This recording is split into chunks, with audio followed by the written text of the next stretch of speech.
I'm with somebody special today. Thank you. Terry, Mr. Harris. No, he's at the graveyard. I knew you would say that, that's why I said that. Terry was my first beekeeping employee after my sons left home. Both Daniel and Christopher worked for me when they were teenagers, and then they were gone for several years, and I worked alone back and forth to Unadilla, the whole spiel. Yeah. And then I met Terry, and Terry had retired at a fairly young age from being an insurance agent, and I don't know why he wanted to come work for you. I'm still not sure about that. What's your reason for wanting to work for me? Well, I tell you, after about 6 months of retirement, I got really bored. You know what I mean? I've heard that, yeah. And I said, you know, I always wanted to be a beekeeper, and I read an article about you. Oh, really? Yes. And I thought it was up in New Jersey or someplace like that. But anyway, the next month when it came out, and it said where it was at, and I said, God, that's not far from the house. So I got his number, and I called, and the first time he said, I'm busy right now, call me back later. So I waited another week, and I called him back, and he said, I can't this week, and I said, okay. So he said, call me next week. On the third week, he said, first thing he said, you sure are persistent. And I said, yeah, I was an insurance agent for 30 years. I said, I want to come up there and just see what, and he said, well, come Tuesday. And this was like on Friday or something like that. So I went up there on Tuesday, and I was nervous as everything, you know, and I told him I just wanted to watch what you're doing and everything, and we went out that day and worked all day long. That's right, yeah. And anyway, at the end of the day, he said, let's go over there and sit down. I said, oh, hell, I said, he's going to say, pack your smoker and don't come back. But he said, how would you like to finish the season with me? This was the middle of October, okay? And I said, I'd love it. And I worked for him 7.5 years. Yeah, and it was really, really good memories. Yeah. We went through some grueling stuff together. You came on board when I started doing all that. You know, we went to Florida together, and Unadilla, and we spent a lot of days in a motel. That rat trap they called a motel in Unadilla. Yeah. And then all those trips to Florida and everything. Yeah, so Terry and I became friends. It wasn't just an employer-employee thing. It was almost instantly we were really good friends. He always watched my back. It was really brilliant. And when he would make honey deliveries and stuff, the customers just loved you, and especially the older women. Is Terry coming next time? Yes, I'll be there. Don't show this to Donna. He's married to Donna. No, everybody liked you. I liked it. Jerry has a saying, I hear him say it once in a while, where we'd be out somewhere in a restaurant or something, and he'd be looking at the pretty girls, and he'd say, hey, just because I'm on a diet don't mean I can't look at the menu. I remember that. Yeah. So much hard work, all night drives. Yeah. I remember one time Suzette came to me and she had a time. This was after Sam came on board too. Yeah. And Sam was the next employee. And she brought a time card to me and she said, you're going to have to talk to them guys. Their time cards are all wrong. I said, what's the problem? She said, well, they've got 83 hours for 4 days. And I said, no, that's not a mistake. That's when we were making trips. When we were, oh man, it back was from Florida. 5 times we went down, up, and then come back and sleep a day, and then go back again. That was crazy times, yeah. And it was interesting times. One of my most interesting, this is going to sound, it's funny what sticks in your head after years, you know. One of the memories that really sticks in my head is so often, like week after week after week, we'd leave on a Sunday afternoon and we'd be driving right through downtown Atlanta with the sun. Yeah. Do you remember that? Yes. It was we'd always hit and that all sun. those trucks. All those trucks, and we were always having the sun shining in our face. And interestingly enough, it's a pleasant memory for me now. I remember those days so well. Yeah.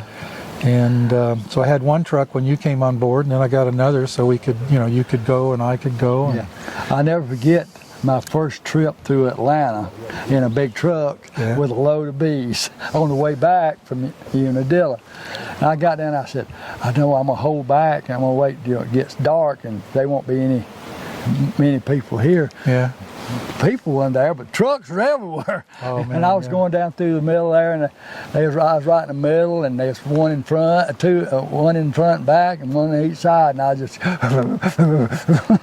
but I made it, and I got over it, and we did a lot of traveling, didn't we? An extreme amount. I mean, we were putting so many miles on a truck every year. Yeah, it was. Yeah. Those days, I don't miss those days at all, honestly, all that traveling and motels. Yeah. So earlier today you told me, you had to kind of pull the plug on all that because your wife had about had enough of you being gone so much. That's why I worked for him 7.5 years, and after a while, and he had gotten a lot bigger by then, and I said, my wife was raising Cain because I was gone all the time too, you know. So. And she said, I thought you was going to retire. But anyway, I did, and I never got over it, but and that's why I like to come up here and.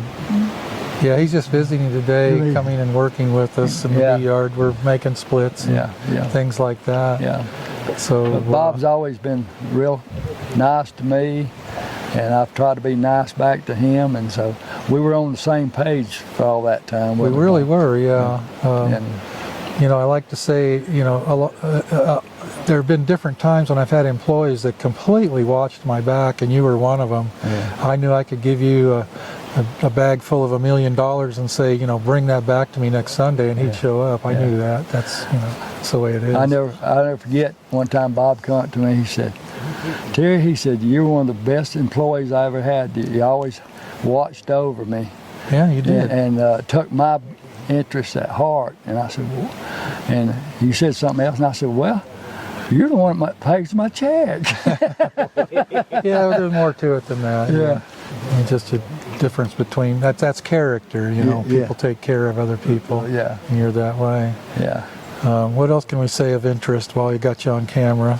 You're still beekeeping. You got colonies of your own. I do, and I run about 25, and that's I'm retired from that and the VA, and I can't really work for any money anymore. Yeah, I understand.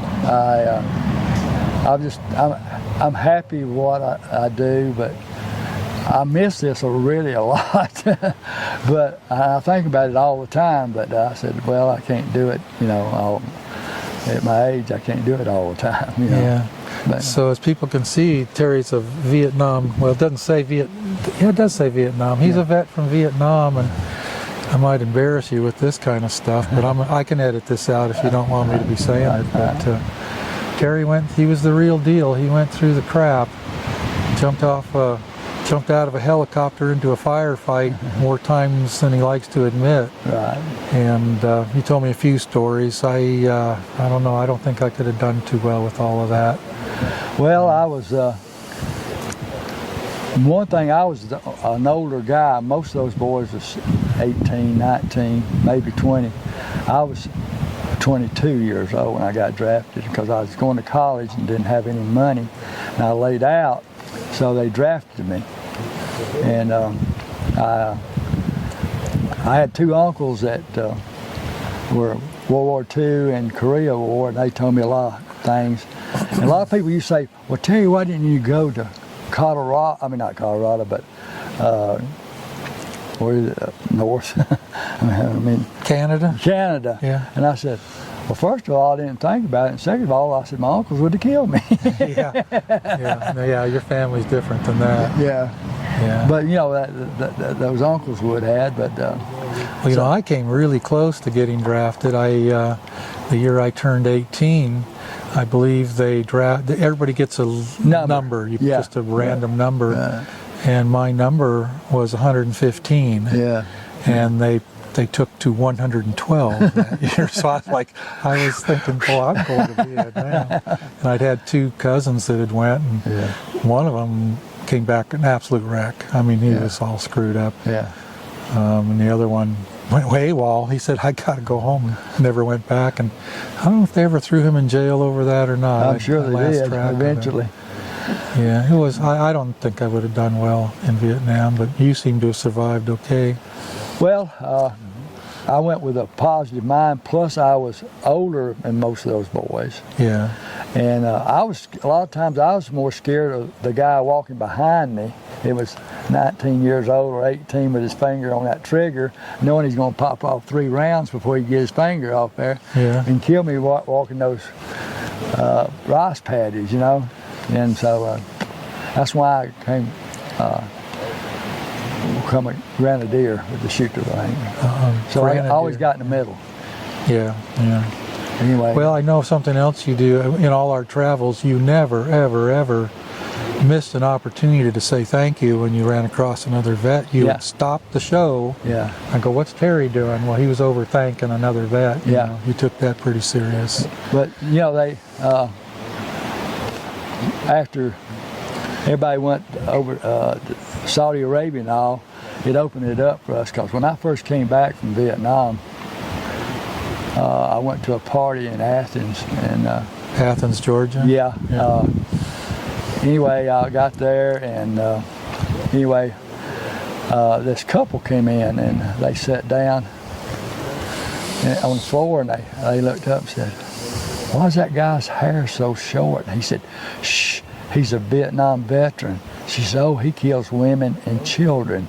And I walked out, and I never told anybody for all these years about Vietnam. That's right. You told me that you'd never let people know that you had been there. Yeah, right. Yeah. Well, understandably, yeah. Yeah. And it's so different now. Yeah, it is. It's those guys, Saudi Arabia and all those others, they opened it up for us, and people saw what was really going on, what murderers were, you know, and stuff like that. And anyway, that's. But I feel I never got mad about it. I just said, well, I'm not going to argue with anybody, you know. Yeah. No point. Yeah. Anyway. Well, thank you for your service. Thank you. Thank you for the work. You're like a brother. Yeah, I feel the same way. That's why I wanted to sit you down here. If for no other reason, I'll have this to look at later. Okay, thank you, Bob.